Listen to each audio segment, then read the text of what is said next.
We're going to be face down here, and this is the setup I have for my Pacific shoulder positioning on my left side. So the example I have as an object is going to be kind of the horn on top of the kettlebell. Obviously not everyone at home is going to have access to kettlebell, but I'm going to show a way to use the kettlebell to help bring your shoulder to stretch for this external rotation position.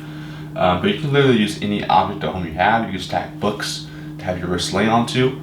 But I'll give you an example of what it looks like in this positioning here. So I have a pad here for my elbow, and then I have my hands here on the horn of the kettlebell, because that kind of brings me to my end range of a passive stretch. And then my head is on my right hand, just to kind of relax my neck. I'm just sitting there passively. So not doing any active contractions, any movements.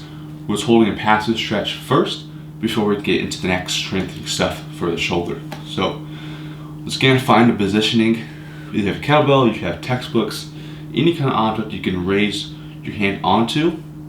And the padding underneath the elbow is optional. I'm just using this orientation because it makes sense for me, and I've used it in the past and it feels good. It's appropriate for my specific flexibility and mobility. So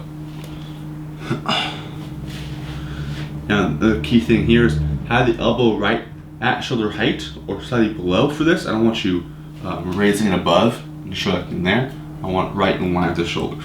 So find your positioning and kind of sit in the stretch here.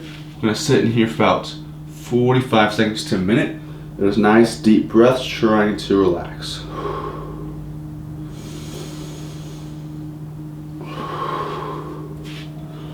The stretch should be kind of felt in the front of the shoulder here. If it's pinchy on the back, then reduce the range of motion and hang out there. The stretch should not be more than a 6 or 10, 6 out of 10 on a stretch intensity scale. It should be kind of a moderate stretch here.